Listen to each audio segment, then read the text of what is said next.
Hello बच्चों, let's read the question. कह रहा which of the following statements are correct. ये तीन स्टेटमेंट दे रखे हैं, इनमें से कौन सी हमारी करेक्ट होंगी ये हमें बताना है बच्चों।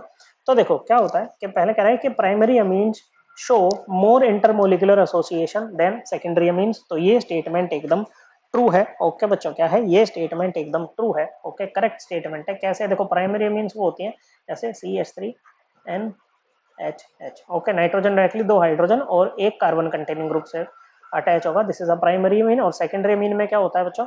नाइट्रोजन जो है वो दो कार्बन कंटेनिंग ग्रुप और एक हाइड्रोजन से कनेक्टेड होता है बच्चों। ओके, अब इनमें जो इंटरमोलिकुलर एसोसिएशन होते हैं ना, मेनली वो हाइड्रोजन बॉन्डिंग यहाँ पर होती है बच्चों। नाइट्रोजन ज्यादा इलेक्ट्रोनेगेटिव हाइड्रोजन से, तो इस पर पार्शियल नेगेटिव चार्ज, इन पर पार्शियल पॉजिटिव चार्ज बच्चों। ऐसे फिर दूसरा आ जाएगा बच्चों। ओके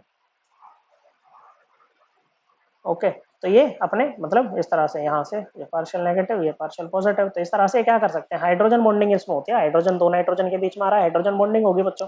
तो ये यहाँ से भी कर सकता है, यहाँ से भी, यहाँ से भी, मतलब इसके पास में इन टोटल तीन साइट अवेलेबल है बच्चों।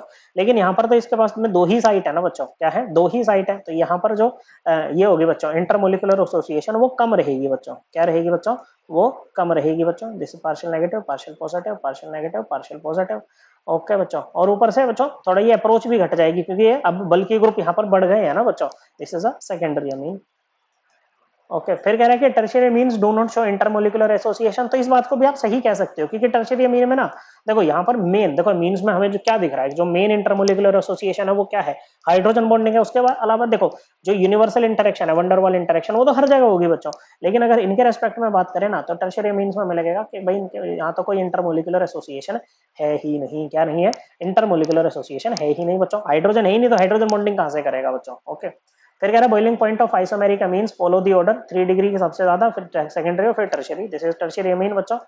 ओके, नाइट्रोजन डायरेक्टली तीन कार्बन ग्रुप कंटेनिंग ग्रुप से अटैच्ड है बच्चों। ओके, बॉइलिंग पॉइंट क्या होता है? The temperature at which vapour pressure of a liquid becomes equal to the external pressure. उसी को हम क्या कहते हैं बच्चों? उसी को हम कहते हैं बॉइलिंग पॉइंट। क्या कहते हैं बच्चों? उसी को हम कहते हैं बॉइलिंग पॉइंट। ओके बच्चों, तो यहाँ पर देखो भाई, बॉइल कराना है, लिक्विड से वेपर में भेजना है। लिक्विड में क्या होता है? पार्टिकल थोड़े पास पास होते हैं, वेपर में दूर दूर होते हैं बच्चों।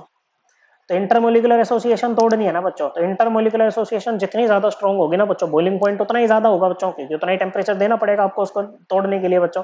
तो सबसे ज्यादा इंटरमोलिकुलर एसोसिएशन कहाँ पर है बच्चों? प्राइमरी अमीन में है ना। तो प्राइमरी का ही तो बॉइलिंग पॉइंट सबसे ज्यादा होगा बच्चों। जैसे आइसोमेरिक को ही कंपेयर करवा रहा है, तो आप ये ले लो, जैसे ये वाली ले लिया आपने ट्राइमिथाइलमीन। एक ये ले लो CH3 CH2 NH2, ये वाली प्राइमरी हो जाएगी बच्चों। NH CH3 CH2 CH3 ये सेकेंडरी हो जाएगी। तो इनमें क्या होगा?